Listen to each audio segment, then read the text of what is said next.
Hello and welcome to episode 4 of Novelty Show, which is a bi-weekly live show that we do every other week. I'll put a playlist in the description if you've missed any of the previous episodes because we do rotate around our channels a little bit. But today we are here on my channel. I am Kat. My channel is Katytastic. Oh, I'm Alexa. I am a traditionally published author. My debut, Brightly Burning, came out in May. My next book, The Stars We Steal, comes out February 4th, 2020, and I more or less just finished revising it, so this topic is nice and fresh for me. And my name is Lainey. My channel name is Ginger Reads Lainey, and I do videos on both books and writing. And I'm actually about to start my third draft of my work in progress, so revisions is coming back up on my mind. Yeah, revisions are also approaching for me as well. You know, I've been on kind of a break from my 5-week drafting process that I did earlier this fall. And also we thought this would be a great topic to kind of do it mid-December following NaNoWriMo, because a lot of you guys may have, drafted a novel and now you're kind of like, what now? Where do I even start the revision process? Because revisions are a very in-depth topic. Like, there's a lot to discuss today. So we're actually going to start with before the revisions, kind of like a pre-revision prep. And our first question here is, how long of a break do you like to take or tend to take, like from drafting to settling in for like your first major revision? Well, I'm terrible. I'm very bad at taking breaks, even though I know I should, and I advise people to do so. I always do what I call a draft zero revision. So because I'm a pantser, my first drafts, I already know that they have problems as soon as I finish them. And so I always tend to do like one revision pass immediately. Then I hope to let it sit at least 4 weeks, if not more. But honestly, now that I write on contract, at least with the last book, because I was so behind on my draft, I had no break. I had 2 weeks between each revision round, and it definitely wasn't enough. I used to be really bad at this. Like when I only was focusing on one project at a time, it was really hard for me to step away from it because I wanted to start working on it again. But now this year was different for me because I had several projects that I was kind of working on throughout the year. So once I finished drafting the book that I did back in January, I didn't go back to that until July because I was busy drafting something new. And that was really nice. And I'm so glad that I did that. But it's also something where I feel like you needed a couple projects you're constantly working on to allow that time. Because then the same book that I just finished when I rewrote it, I haven't looked at that since the end of June. So it's like I'm really ready to get back into that one too. But I'm gonna wait even longer. See, I'm always working on multiple projects and I still have trouble forcing myself to take a break because like if I'm in that immersive state, and also after you finish a draft, it feels like a win and you want to keep with the thing that you just feel like you won something. So I do have trouble like forcing myself to take a break, even though since I'm a multiple project writer, like I have other options I could work on. I just don't want to. But for this break in particular, I was planning to take like a shorter break, but then there was like travel. I had Y'all Fest and Thanksgiving and events, and like the holiday and travel kind of forced me to take a longer break. So I'm getting ready to jump back into revisions for real now after I finished like mid-October. So I've taken like almost a month and a half break now, which I feel like is a good time. Like I'm really ready to jump back in now. Brie K is asking in the chat, what are the benefits of taking a break? So maybe we should talk a bit about why we want to take breaks, why we advise it. My main thing is it gives you emotional distance from the manuscript. So when you go back into it, you're not as attached to everything. Because if you're really truly revising properly, which we'll also talk about what actual revision means, you're going to throw stuff out. You're going to rewrite things. You're not going to be precious about what you have. And the closer you are to the manuscript, the harder that is. Certainly for me, when I first, it just like Kat said, when I first finish a draft, it's like, I am on top of the world. I'm a super genius. I am amazing. This book is perfect, even if I know it's not. And I find it difficult to actually properly revise unless I have distance. Yeah, especially having other people tell you like this needs to be fixed. I don't want to do that because I'm like, what? No. And that happened to me at Pitch Wars last year. One of the mentors didn't choose me, but she suggested that I take 3 or 4 point of views down to 1 point of view. And like that was like way too close for me. And I was like, oh yeah, hell no, I'm never gonna do that. And then what did I end up doing this year? I brought it down to 1 point of view. So I didn't like see it at the time, but like once you like step away from it for a while, I totally understood where she was coming from, and she was right. Yeah, it's not just an emotional distance, but also you get to view it as more of an outsider, because when it's like so fresh in your brain, like you remember how you want the scene to go, and so you're kind of like filling in your own imagery, rather than when you give it some space and you read it as it's kind of like a new scene, you're able to like just take the words on the page at face value, rather than like how you're imagining it's supposed to be and how it actually is. Because there is like a difference and a distance there.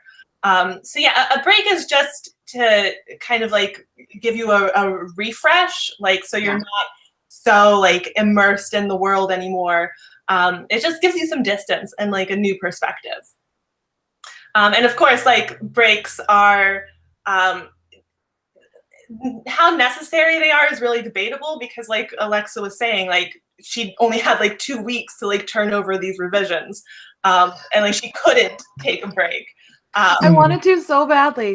Well, so I got 2 weeks between them, but the thing is, my first revision was good. I still did good work, but I think my second revision was better, because by the time I got to my second revision, I was technically 6 weeks out, or maybe even 8 weeks out from when I finished the first draft. So even though I'd gone back into it and still was kind of had my hands in it, I had a little bit more distance. So I think that's why my second revision did what it needed to do. I think that was the better revision. Distance is always good. And actually another favorite for me, Brightly Burning, I didn't touch it for 9 months while I was on submission. And then I had to revise it between rounds. And I think there's a reason that revision sold my book, because I came back to it so fresh. I was like, oh, I'm just going to throw that out. That's easy. And I was able to see the story the way that the editors were seeing it without being as defensive. So distance is good. It's just sometimes hard to get that distance because no one wants to put their book away for a year. Right. Yeah. Okay, so our next question is, what do you do during this break? You know, you take a month off of writing a book, aside from like maybe working on another project if we do have other stuff going on. Like, what do you do, like, focus on this book when you're not working on it for a month? I binge watch television. Always. I mean, I always binge watch television, but when I'm on breaks between books specifically, I binge watch the shows I couldn't watch when I was drafting or revising if it's between revision rounds, because a show that's tonally different from what I'm working on can throw me off. So in my breaks, I watch the stuff that I wasn't able to watch. And then I try to read YA if I can, because I don't read YA while I'm working, but when I'm not working, I like to just like binge read through my TBR as much as I can. Yeah, very similar to me too. But the first week after I finish revision or even drafting, it's like I don't really know what to do. It's like I'm kind of wandering around. I'm like, should I watch something? Should I read? It's just like really weird because I was so focused for, so many months. So I was working. And then that first week, I'm always like, I'm lazy, even though I know I'm not. Yeah. And then I go into like the binging of what I couldn't do and reading. I love reading during my breaks. Yeah, I'm not a very big reader when I'm drafting, because I can reread things and I can like watch comfort shows, but I don't like new worlds in my head when I'm like trying to create my own world. So catching up on TV, reading a lot of books, just kind of like refilling the well, you just like drafted a story and just like expelled it from your head, and now you need to like refill stuff. Yeah, another thing with gonna- reading, but another thing with reading is that I always feel really guilty if I'm reading while I'm drafting. So I'm like, why am I reading when I should be writing? So when I don't have to work on anything, that's like when I feel guilt-free reads. Also, you're looking at someone's like finished, polished project. Yep. Draft like a hot mess. Yeah, there's so many reasons I can't read while I work. There's that, but there's also I personally have to be 100% emotionally immersed in my own world and my own characters when I write or when I revise. And if I get into someone else's, if they've done their job, if it's a good book, I get distracted from my own stuff. I'm afraid I'm going to lose steam if I read a really good book, which actually kind of relates to a question that we got in the chat. How do we deal with losing interest in our story during our break? Does that happen to us? Personally, I love revision so much that it doesn't, because revision is like my treat. I look forward to it. But I know for so many people, it is possible. Have you guys ever lost interest in a project kind of with distance? For me, it's been more like I have trouble getting back into it. Like that initial, like that's where I'm at right now. I'm trying to like get back into my revision grind. And like I just got back from a trip, so like I'm still in that sort of like trying to figure out a routine and trying to piece my life back together thing. But for me, it's not so much of a losing interest sort of thing, just as like I'm not as attached as I was, and I need to like reform that bond. Yeah. Yeah, I don't think I have, but that could definitely change. I think because like I've been working on 3 projects this year that I like love so much. So I'm like, once I finish it, I'm excited that I get to work on the next one.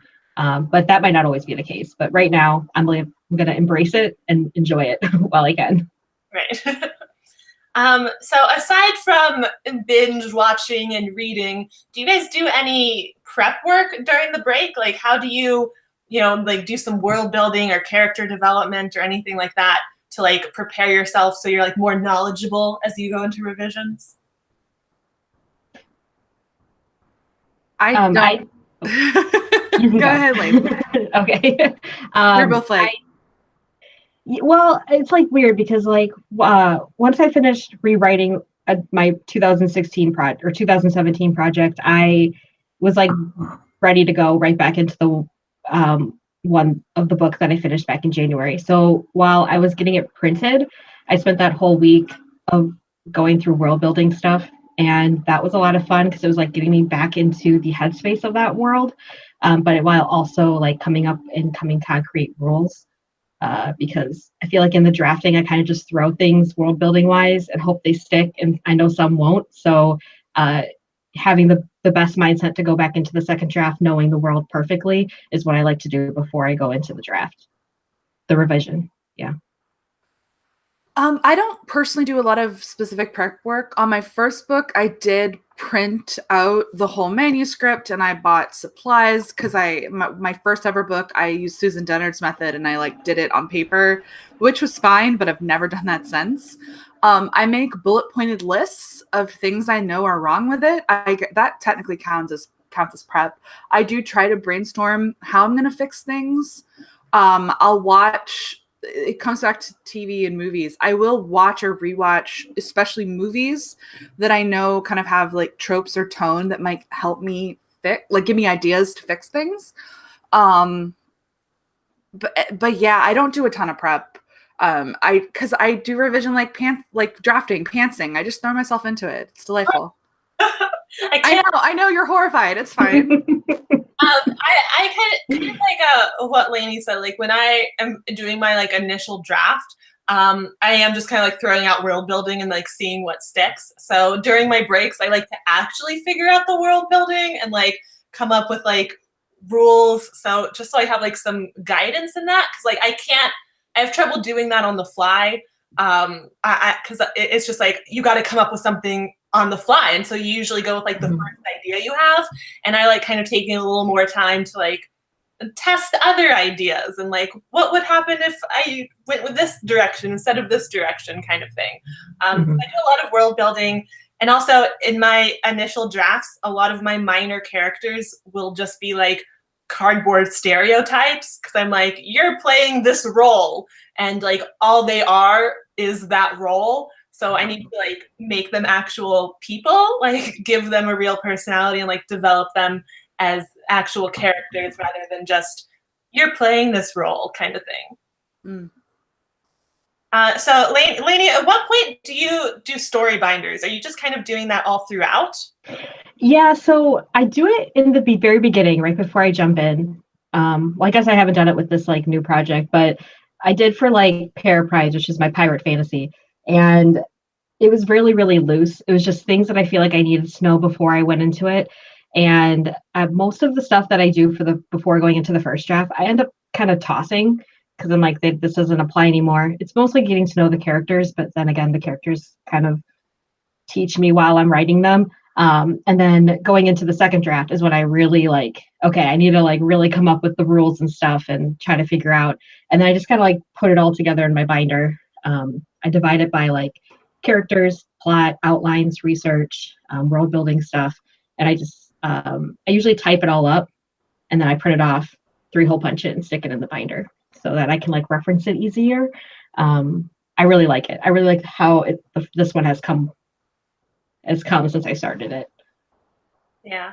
I've never done like a full story binder type thing myself, but I've done like, touches of it. Like I'll have like a couple pages in my notebook that's just like all world building details. And I'm constantly referencing it. Like I love it. I really should do one for like the whole book because it is just like, it's like if you ever have a question about your story, like you get to check essentially like the Wikipedia page for it that you came up with, which I love that. But yeah, okay, let's start talking about the revision process. Where do you start? When you decide it's time to start revisions? What do you do? Well, it's different for every book. And I think that's important to stress that revision should be different for every book, like meaning every book's going to have different needs and also your process will often evolve. Personally, so I have just a bullet pointed list. It's literally often in just like a notepad or in like a file in Scrivener. I can't do all that organization y'all are talking about. No. And I look at the list and I usually just pick the one that impacts the most. Either continuity-wise or similar, or that I'm the most excited to dive in and do. Often that's going to be juicy scenes, especially if I'm doing revision for my romance. And I'll start with that thing sometimes. Other times, honestly, like I did this with The Stars We Steal. I start chronologically. I just start in Act 1 and I go, but I've been like formulating my plan for a few weeks and I approach it just like pantsing. I have an idea, but then I just do it. And I start with the first major thing I have to change and then it's threading that through the whole book. So that's how I did The Stars We Steal. I knew that I had to, specifically, I had to change the romance arc. And so I did that first.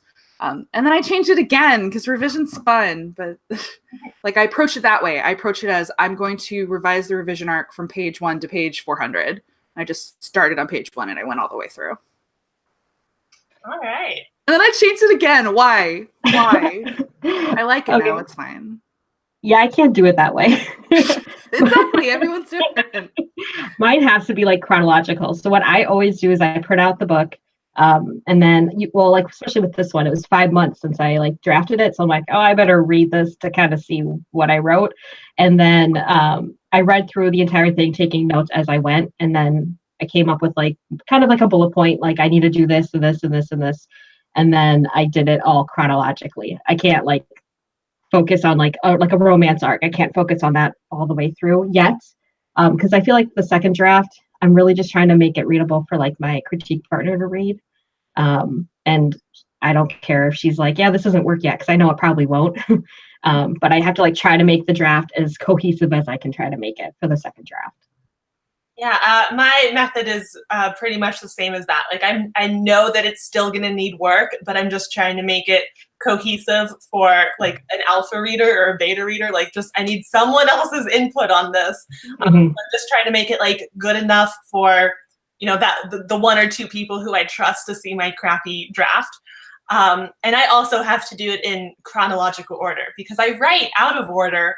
So when I'm revising, like that's when I need to see like how each scene like builds on each other. Like I can jump all around when I'm drafting, but when it's revision time and I'm trying to see how cohesive the entire thing is, I have to go from like chapter 1, chapter 2, chapter 3, like straight. Yeah. So I just realized I actually forgot something about prep that kind of feeds into this because I'm dumb. I do technically do prep in the sense that I get an edit letter now from my editor. Forgot about that. So part of my prep is actually reading that multiple times, dissecting what she actually means when she tells me there's a problem. And I usually have a call with my agent to go over my editor's edit letter and get her advice on what she thinks I actually need to fix.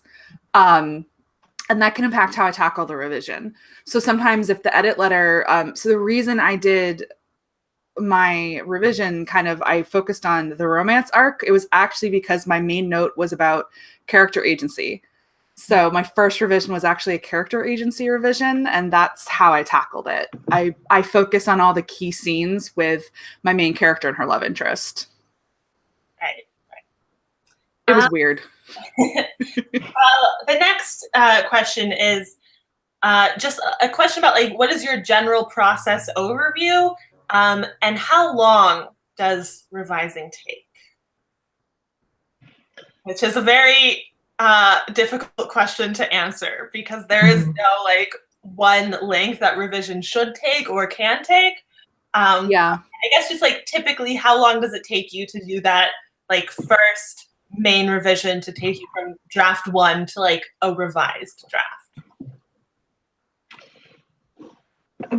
I mean, they're all different. Yeah, I feel like it's like impossible to answer. Yeah, like one project took me 5 months to revise. I don't like taking that long. My most recent revision took 3 months. That one was a little bit better for me.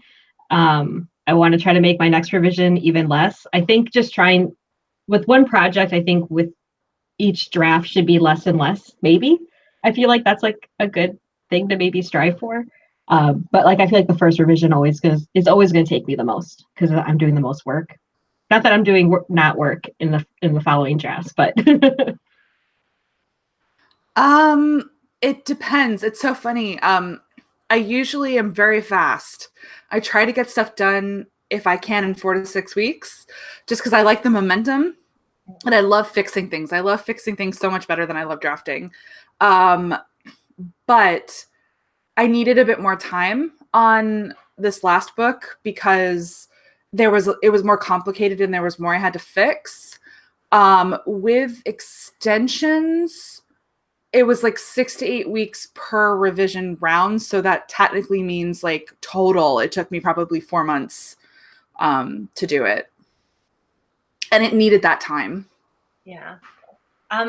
For me, like I really like to fast draft and do my initial draft in like a month, 5 weeks, maybe. But that means that my first revision draft takes usually about twice that long. Like I'm going to need about 2 or 3 months to like really revise it.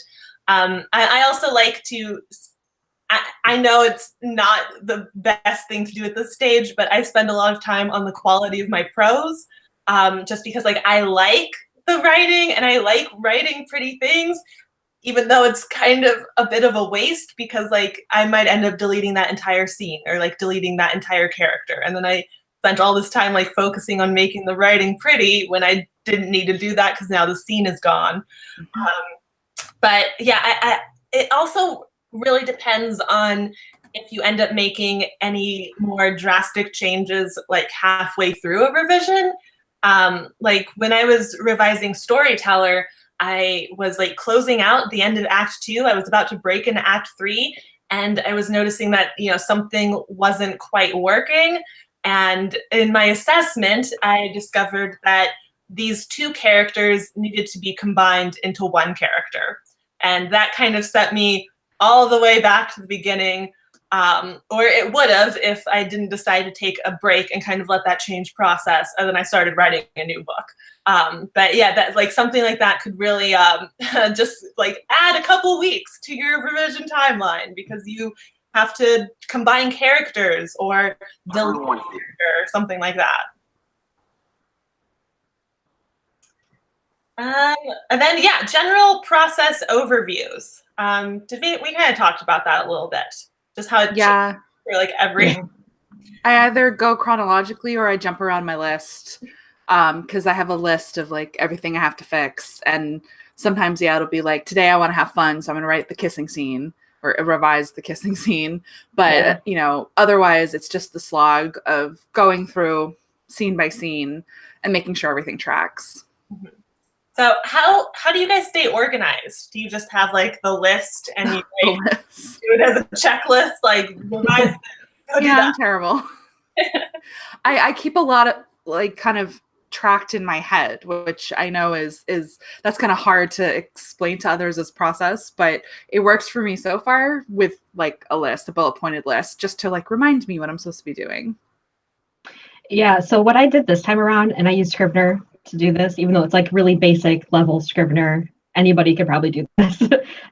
Once I finished a chapter, I wrote down on like the sidebar everything that I fixed and everything that I feel like still needs fixed. And that really kept me organized throughout the entire draft, but on a chapter level even, just because I'm like, okay, I did that. I still kind of need to do this, but I'm moving on because I want to move on. But that really helped me stay organized.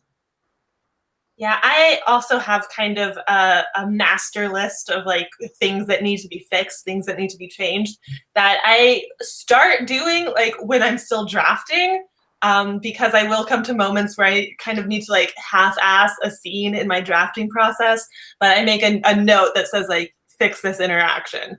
And I just like have this running list of things to fix. I don't know. I'm going to have to like develop a method for approaching this revision, because it is different from how I revised Storyteller, which I've been working on like on and off for years. So like I knew it so well, and like the story is a lot newer to me. I'm still figuring it out and trying to like work out like, what is this book about, kind of thing. So I have a big notebook that I've been like keeping notes in and like writing outlines. And that's basically how I've been staying organized. I really need to get back on my vlogging grind, because that honestly helps me stay really organized. Like having to like update a vlog makes me like stay on top of my shit way more than I normally do. Yeah. Another kind of nitty-gritty processy thing I do in Scrivener, Lainey reminded me, you can have different icons. You can label your scenes different little, like almost like emojis. And when I know that I have one where I need to rewrite dialogue or fix a problem, but I don't know how to fix it, I'll give it a little icon, so that I know that that one still has a problem, and then I can go back to it later. So that is another way that I kind of track what's going on. I know that if a scene has a little icon, like I'll do like a light bulb for, you need to come up with an idea for how to fix this. And that'll kind of like visually cue me to the fact that I'm not done with that, because otherwise I might forget to go back and fix that thing. Mm-hmm. So how much of your guys' process would you say is like digital versus physical? Like, do you work a lot in Scrivener? Like, how much is on paper? Does it change for every project? Yes, it always does. I'm almost all digital. I do my first revisions for sure, and usually most of my developmental is all in Scrivener. I use split screen a lot, so when I have to like fix a chapter, I'll open like a blank document and have the original side by side. I'll copy and paste things, write changes. And then I'll move into Word, but I basically don't do anything physically anymore. I did on my first book and it was fine. But I mean, I can't even outline. You really think I can put together an organized binder? No. I feel like I do about 80% digital, 20% physical. Like I print out my book, that's physical, and I write all over it for the first pass when I'm reading it, so that's physical. I do note cards and because I'm a very visual person, so I like seeing it kind of spread out. But everything else, all the changes I make is all in, obviously, Scrivener. I probably do like 50% digital, 50% physical, because I really like physically writing. So like I love doing outlines and like planning stuff. I don't know, like an empty page in a notebook to me is a lot more inviting than like a blank document, which can seem kind of intimidating. So I like to, I'll write notes, and maybe that'll start like, I'll start like free writing dialogue in my notebook, and then I'll like transfer that into my revision. But yeah, I do a lot of work like with paper and pen, like physically in the real world, just because I love that method of writing. It feels like less stressful, like less pressure, because it's just my own private notebook that no one's ever going to see. True, true. So what happens after the first revision, and like how many rounds of revisions do you usually do? And this is going to vary a little bit because Alexa, you work with like an editor and the deadlines, whereas Lainey and I are more working with like beta readers and stuff like that initially. So let's talk about that. Well, I mean, my first step is to find beta readers to read it. Sorry? You do that before you send to your editor, or yeah. I get them to read while I'm revising, honestly. I use them as sanity checks, like, is the scene good? What do you think of this?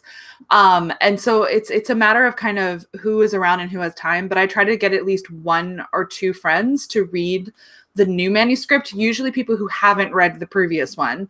I send it to them as a fresh book. I want to know if it's working as a story for this fresh pair of eyes. And like, I'm mostly looking for stamp of approval. I won't lie. It's not like I'm getting their feedback to go in again, because I usually just don't have time. But I like to hear from someone who isn't my editor to sanity check me. Like, is this garbage, basically? And then I send it in.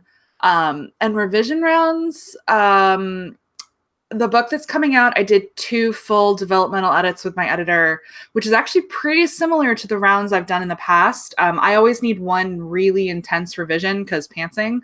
So before I went on submission, that book was edited, basically 3 rounds of revision before it went on submission, and then a 4th one before it sold. So like, I think 2 to 4 is a magic number for me. Okay. Let's go back to before, when you were querying your first book and getting your agent. How many revision rounds did you do on that pre-editor? Not enough. But too many. So this is all going to be about how Alexa's a terrible, terrible person, and you shouldn't take advice from her. I entered a contest, having not revised my book. I'm a bad person. I got in. I had to turbo revise that book in 2 weeks. Oh my God. I did it. And then I revised it 3 times for an agent before she offered representation. No, that is not normal. That is way too many revisions before someone offers you rep. And then we went on submission with it. So 4, magic number is 4. Yeah, but seriously, an agent shouldn't make you revise a book 3 times before they offer. That's my pro tip. It was fine, but it was very unusual. Well, I guess it's hard for me to say, because like every time I have queried, probably wasn't ready to do that. So after I finish my first draft, actually I give it to my critique partner, because we're just at like that level where we're comfortable. I'm sending her my trash manuscript, and she does the same to me. And I like having her read it early on, because I don't want to get so set on certain scenes or characters in my own head, and then giving it to someone and being like, yeah, this doesn't work, because then I feel like I'd get too defensive. So I'd rather have someone see an earlier draft, and while I'm not extremely attached to the work. Right. And then I know how to fix it earlier than having to fix that later. So and then I'm hoping to have my critique group read my latest draft after I finish this round of revision. So do you guys have beta readers, critique partners, alpha readers? Do they read your stuff and give you feedback while you're still working on that initial draft? Mine do. Still creating? You like to do that? I'm torn about that, because like I don't want feedback to discourage me if it's not like glowing. Yeah, you do have to be careful. I just need cheerleaders. I just need, Yeah. hey, maybe change this one word in this one paragraph. Yeah. Obviously, it needs more work than that, but I'm definitely selective about who I give it to, and I didn't have this on my first book, and it was actually hard because I love sending it to people while I write. That's very fanficky because I used to do that all the time when I wrote fanfic. So I had to work myself up to the point of having those reliable people who were willing to read vomit stuff. And I only sent like select scenes or chapters that I'm either worried about or really proud of. So. Yeah, I don't send it until I'm completely done, but that's probably going to change. I know my critique partner sends me scenes that she's still writing it, and I'll read it, and then I'll send my opinions back to her. But now that I'm going back into this revision with the feedback from my mentor from Author Mentor Match, I know I'll probably be writing some scenes and sending it to that critique partner because she knows it the most. I mean, she's read it first. She knows my whole process and everything. But I'm open to that, but it's gonna be hard for me to like send it while I'm still revising. Yeah. And sorry. I love getting that feedback because it's that instant gratification that you don't get a lot with writing. Because like you work on a book for years and years and years, and then it's published, like, and you haven't even been working on it for a year by the time it's come out. So like I love that instant gratification of like I wrote something, someone's gonna read it right now and give me feedback right now. But yeah, it does sometimes discourage me from further momentum. Like I'll get stuck and I'll want to fix something that they mentioned rather than like working on the next piece to give them. So it is a kind of a tricky area. With this project, I haven't let anyone read the current draft yet. But that's mostly because I have like some plot twists that I'm trying to work out and I want them to like hit well. So I want people to be able to like experience the plot twist rather than like be anticipating it or expecting it, or like we talked about it so much that they know it's coming kind of thing. Yeah, another thing that when she read my first draft, my critique partner, it also helped guide me with my revision because like I knew what she liked and what was really working, her favorite parts of the story. So I knew what to lean into and I knew what were problem areas that I definitely needed to hit hard on in revising it. Yeah, I don't think you can really talk about revision without talking about critique partners. They're really critical. And I know that some people do manage to revise without critique partners, and I'd like to know how. Because I find that exactly that kind of push and pull and the tug and the back and forth really useful. Essentially, critique partners, they're a springboard, a sounding board. They have almost as much context as you do for your book because they've read it. And so you're able to say, what if I did X? And they can kind of go, or yay. That definitely helps me essentially with my brainstorming for revision. Also does help me when I draft. But I find that back and forth really invaluable. Oh yeah, absolutely. That was something when I was working on Storyteller, like Christine was like reading that as I revised it. And so I could like just jump on Voxer and ask her like, I think I need to combine these two characters. Like, what do you think about that kind of thing? And she helped like talk me through that. And she also talked me out of a few like wrong changes I wanted to make because I was just like, this character's not working. I think I need to like do this with them. And Christine was like, no, I don't think you do. Well, and that brings up a good point that is worth talking about, that in every revision, there's a point where you start having insane ideas. Yeah. You're throwing spaghetti at the wall. You're like, what if I did this? But also where you start to, it's almost like it's not your book anymore. Like you can be too objective almost about your own work. You feel too distanced from it because you're trying to fix it. And I always hit a point where I hate everything, where I hate the book. And I find that critique partners keep me level because they're there to remind me this isn't garbage. Like, stop being dramatic and just like take a day off. Yeah. So moving on to revision resources. What are some of your guys' favorite like writerly resources that help get you through revisions? Coffee. Is that a resource? But seriously, cold brew literally got me through my revision. And that was mostly, I think that kind of counts as a revision resource in the sense that whatever you have that triggers your mind to work is a resource. And for me, it really became cold brew. I trained myself to be like, oh, well, when you order a 24-ounce cold brew, you have to get at least 3 hours done on your book. Literal resources. There's one I found that helped me in the late stages of my revision, but it was still really helpful. I found this site where you put in your manuscript and it tells you repeated phrases and you can pick how many words. And that really helped me figure out how many times I had people like laughing and smiling and like all of those kind of crutch phrases that I use. That helped me a lot with cleaning up my prose. Yeah. Do you know the name of that website? Like I've seen it in your vlogs before. Yeah, I've seen it. Hold on. Yeah. Put a pin in it. Keep talking. I will find it. For me, I like to read a bunch of craft books, even ones that I've already read before and like have been utilizing. Like Anatomy of a Story. I always like to revisit that and to see how my current project like fits in with the different like summaries and stuff like that.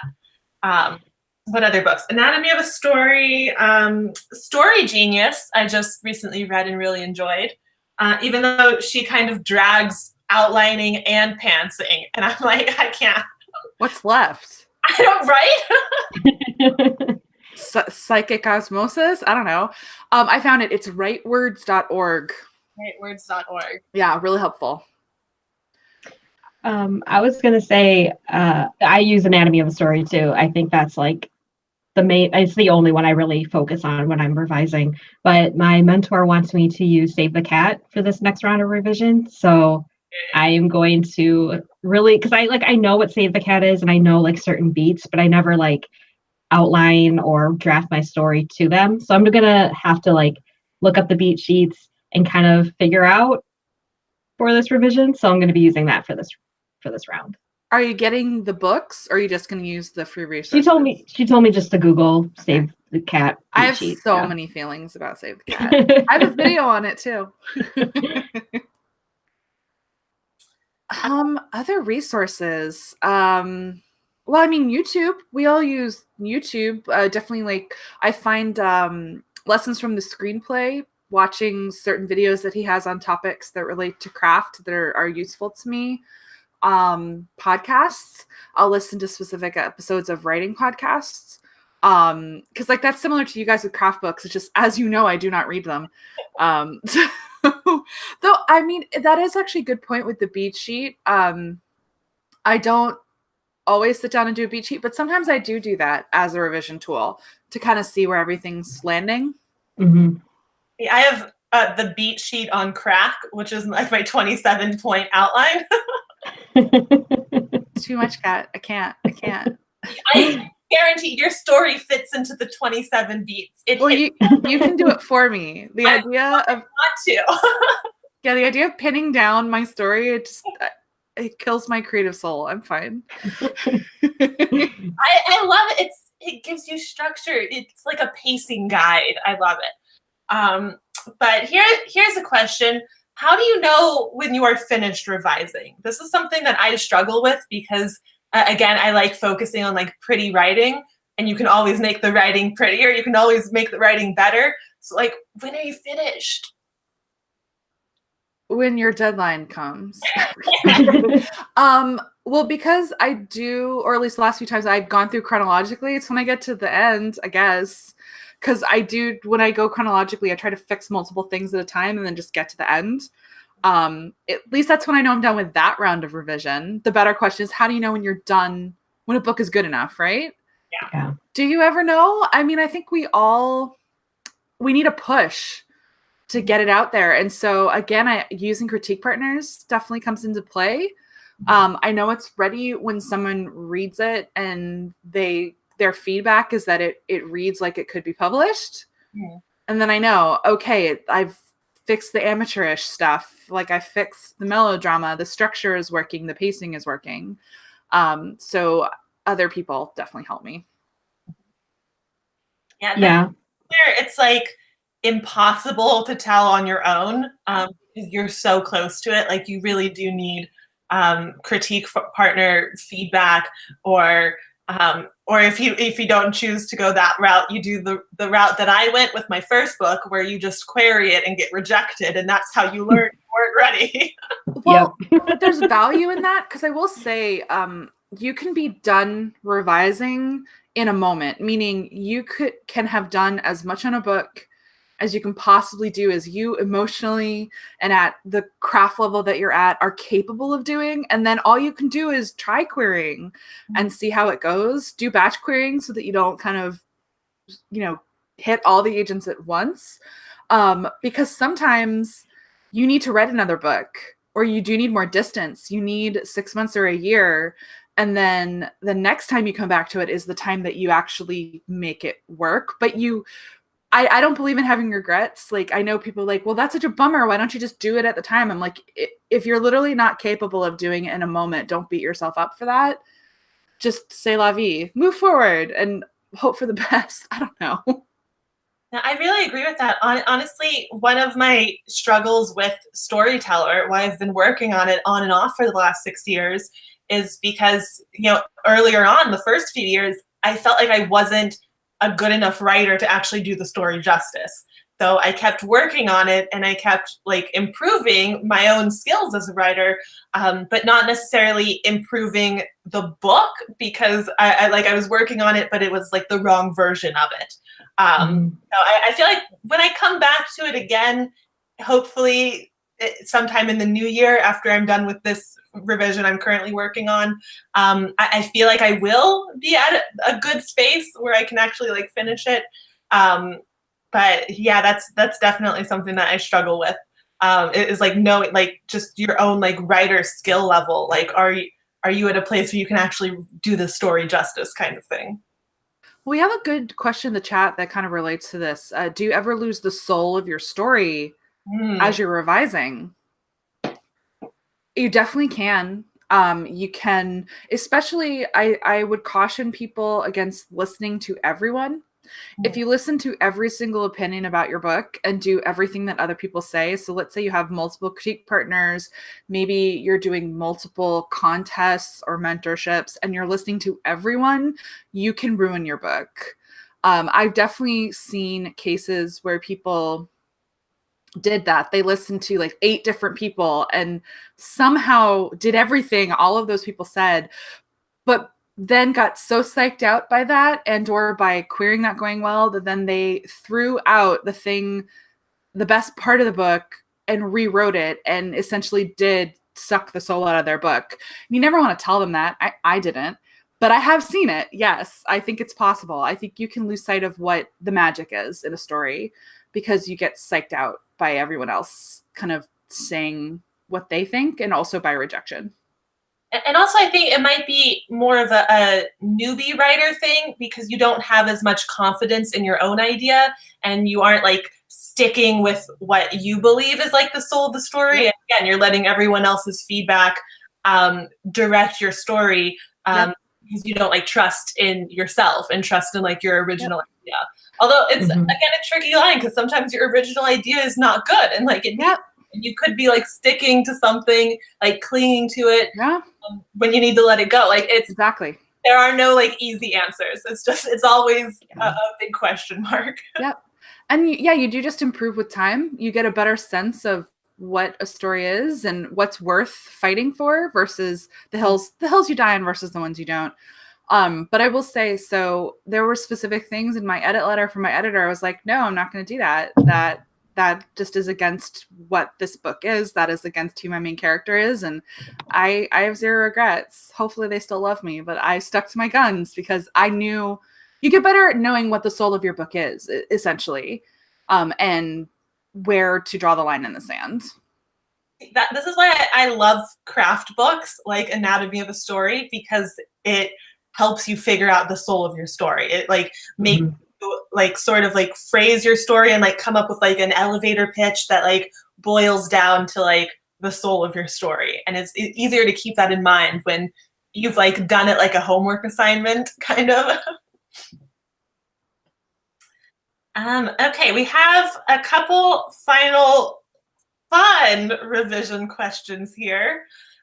What is the most significant or surprising or drastic change that you've made during revisions? Well, the biggest one for me was when I had to go down from 4 point of views down to 1 point of view. Like I felt I by the time I knew that was the right decision I needed to go, the beginning of me writing it was so awkward because I'm like, because those characters were still in there. I just wasn't in their head anymore. And it was difficult for me to be like, are they even like 3-dimensional at this point? I feel like they're just flat. So I know like when I revise that book again, I'm really going to focus on the side characters because I feel like I lost them a little bit, but it was the better for the story. For me, I'm torn between in Brightly Burning. I copied Jane Eyre exactly when it came to Grace Poole as a red herring, and I was surprised when my agent said it's not working, like cut it. And then the surprise was the thing I came up with to replace it ended up being so much better. I added a new character. I added more kind of depth and originality to the mystery. So that was a pleasant surprise where I had to basically come up with a solution to a note that I wasn't expecting. Because I thought my red herring was working brilliantly, but no, she was like, man, it's boring, it's bad. And then in The Stars We Steal, like the biggest revision surprise for me was adding speed dating.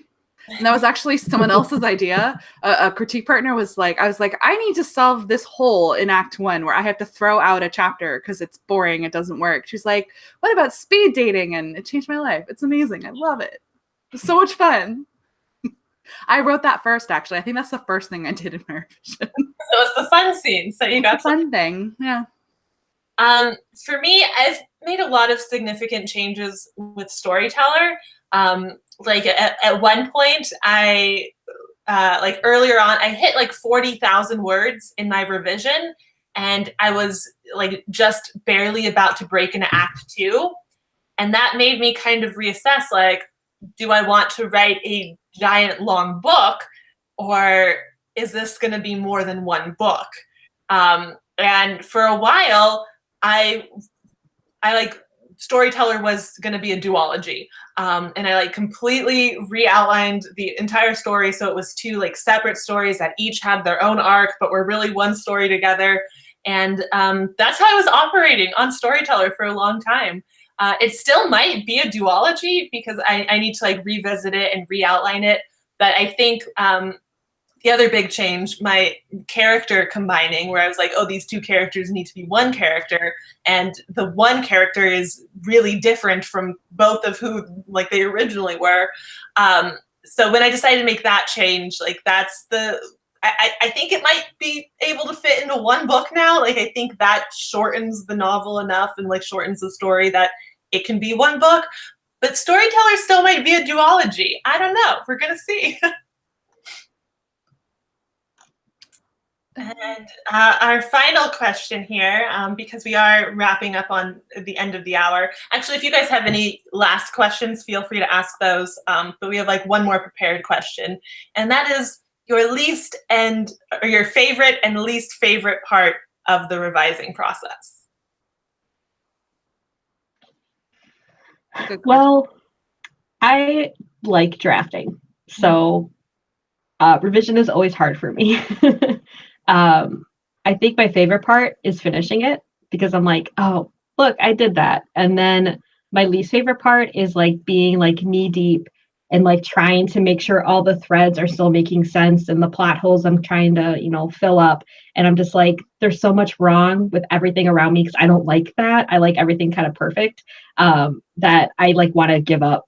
And that like I don't like that. But that's like my least favorite part of revising is like wanting to give up, even though I know I won't, but like having that feeling where I feel like all the problems are getting away from me and I don't know how to rein them all in. My favorite part is when I take a scene, chapter, or section of the book that I pantsed, and it's either it's inert, it's not working in some way, like either the information is repetitive, or the pacing drags, or just it's not a particularly dynamic way to communicate information or character growth, and I throw it out and I come up with something much, much, much better, something that's actually exciting and that has tension. So like speed dating, which replaced a dinner party, or I have sexy Marco Polo in my book now, and that replaced a dinner party. There were too many dinner parties in my first draft. As I was pantsing, I was like, they'll have a dinner party. Perfect. But like I'm so proud of those scenes, and those are some of my favorite parts of the book now. So I love that part. Like that discovery process is so fun for me. And my least favorite part, that's hard because I adore revision. I love almost everything about it. Probably my least favorite part is how long it can take sometimes. Like I want to like fix it now, but there's only so many hours in your day, and kind of also there's only so much you can tackle. So I always want it to go faster. It's probably my least favorite part. Yeah, I'm done. I really agree with that, especially because like I love fast drafting, and then that like gear shift into revisions where it's so much slower, and you don't get that instant gratification. Like even with drafting, you're like, I wrote 2,000 words today. Yeah, I feel amazing. And then you go to revisions and you're like, I worked for 2 hours and I'm at -3 words for the day. Like, Yeah. out. Like, and I don't, yeah. like know that you're making good progress and you're improving the story, but you just don't see that on like a quantifiable basis, and so that makes it a little more difficult to like get super pumped about it because you don't feel like you're flying through it. It does take a lot longer. See, I hate that time. Oh, sorry. Oh no, you're good. I was just gonna say I don't keep track of word counts when I revise. Oh yeah, me either. Yeah, Too depressing. But like, yeah, but like the time thing totally kills me because it's like I'm working like I feel like I'm doing really good, and it's like I finished the chapter, and then I look at the time and I'm like, I just spent 5 hours revising that one chapter, Yeah. and then I feel like I didn't do anything. Mm-hmm. And yet it's all essential. Like you need that time, and you need to do that work, because that one chapter could be the linchpin that changes the act or ties together the character growth, and it feels so nitty-gritty and boring sometimes, but it's essential. Yeah, not only that, but your story needs like time to actually come together. Like that's why you can't write a good book in 30 days. Like that's why NaNoWriMo is just about writing a draft. It's not possible to like write a complex story where like everything is woven together nicely in 30 days, because you need the time of just like time passing, of you not working on the novel, of you doing other stuff, of you refilling the well with like TV shows and books. Like you need distance and time to actually make the book good. And it seems kind of counterintuitive at times because you're like, I'm not touching the book. Like, how is this making it better? But it is. Yeah. It's just like that struggle of like feeling like you're not doing enough work, or that it's taking so long. You just gotta do what you can to overcome that, because it is actually helping the book, and it is necessary. Do we want to look at questions on Twitter? Yeah, I think we incorporated some of them into our lineup, but let's see anything else.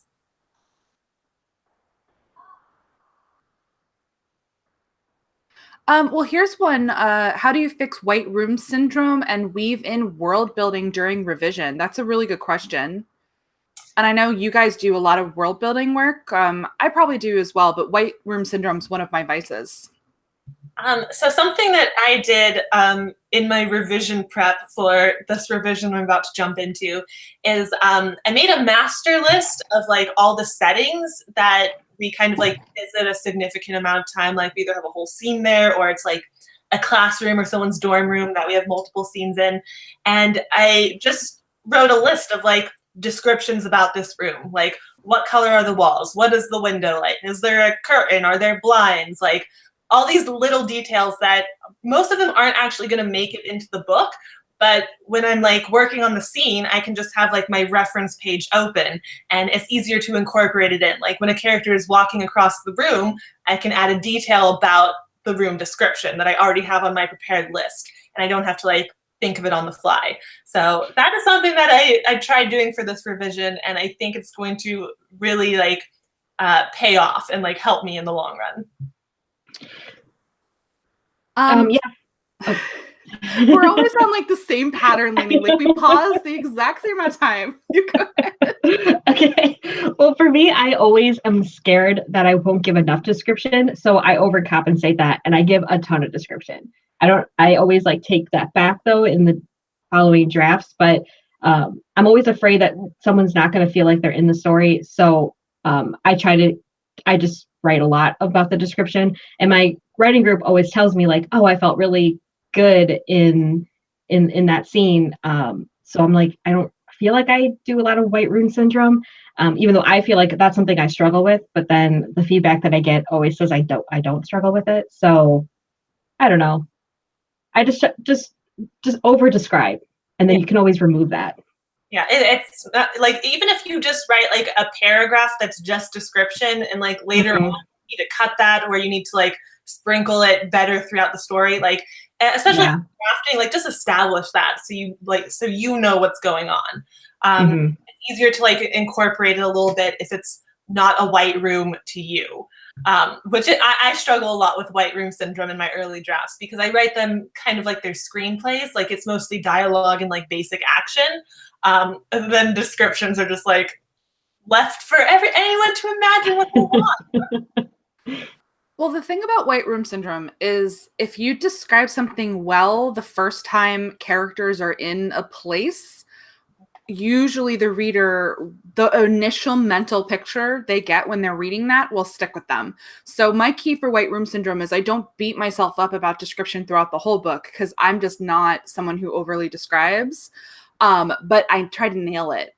Whenever the first scene in any given places when a character is there, in revision, if I haven't, I've gotten better as I draft at being good at it the first time, but that wasn't always the case for me. I used to like in my revision have to learn to describe things, but I basically really concentrate on getting it right the first time. And then in subsequent scenes, I can just sprinkle in small details. And we all have different things that we focus on when it comes to describing a space and the feel of a space. I focus on the literal tactile. I'll have characters touch things like walls.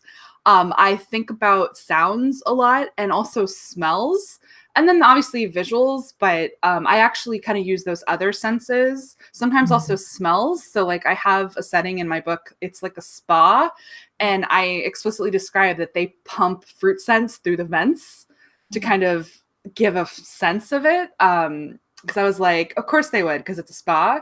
But like think about all the different senses and clever and specific ways you can use them to make a location distinct. And then also I cheat because I don't write high fantasy. I write things that have some basis in the real world. And I use proper terms for architecture, like window types, drapery, like fabrics.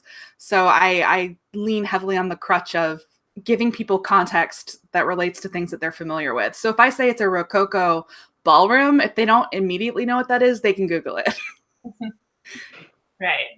Yeah, I love that. Incorporating the senses is a really good one.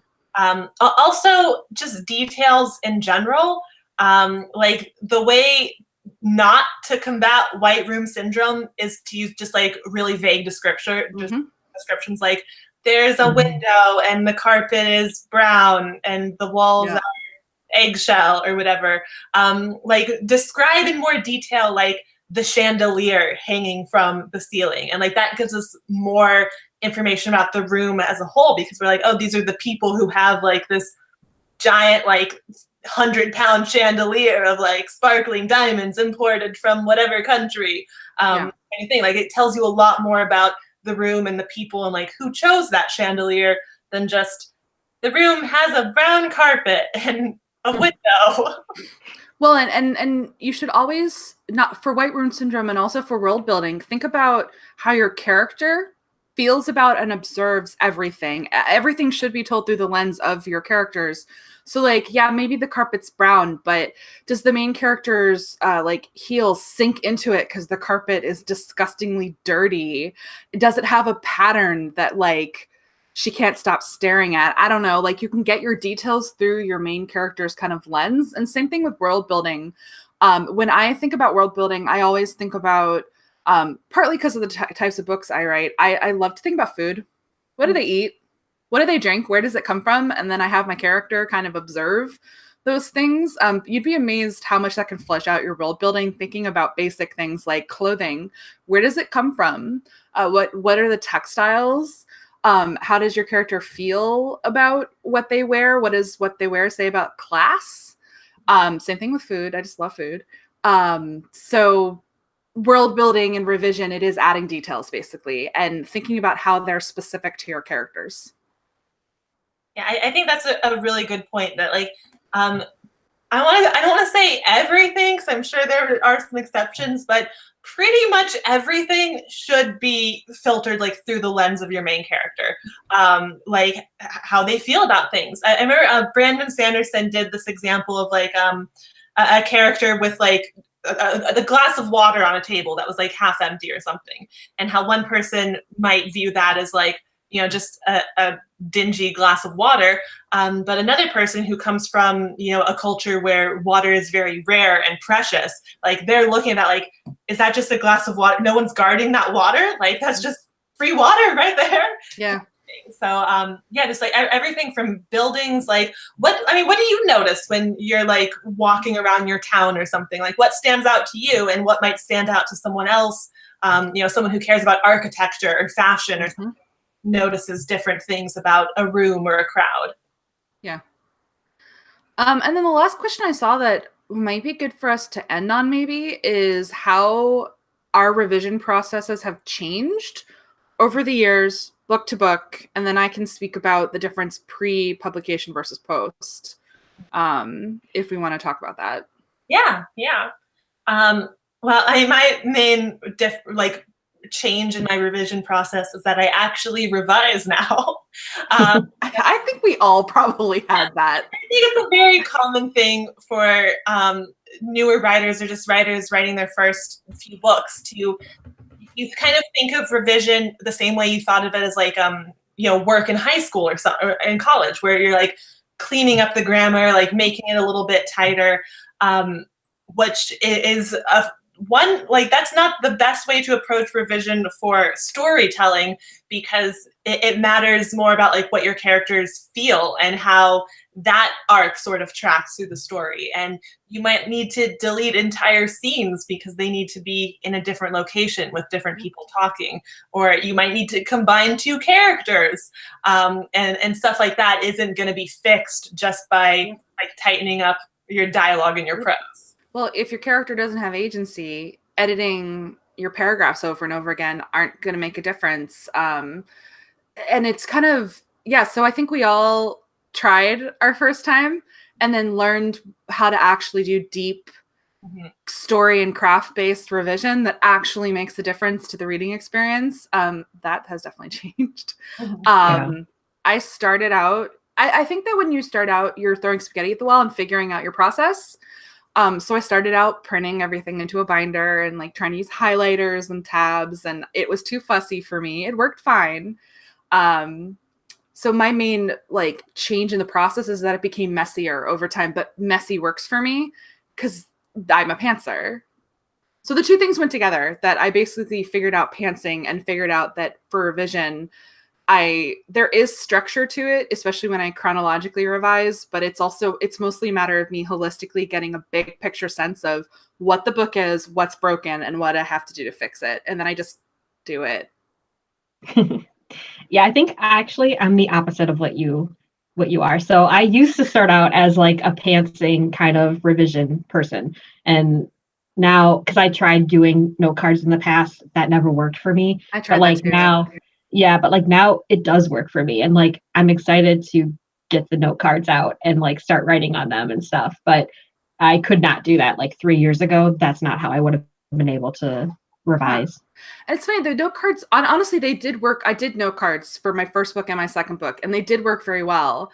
And I guess that is a change, that once I was working on a book more like for publication and I was getting edit letters, it's almost like I needed the note cards less, because I had an edit letter either from, my agent does bullet pointed lists. So I guess we just kind of have similar sensibilities. Then my editor gives me a letter, and that actually gives me my roadmap, because I have another person telling me what they see that needs to be fixed. So that was definitely a change for me. And that's the thing, like the biggest change pre and post publication is it's not about working on something to try to make it so someone loves it.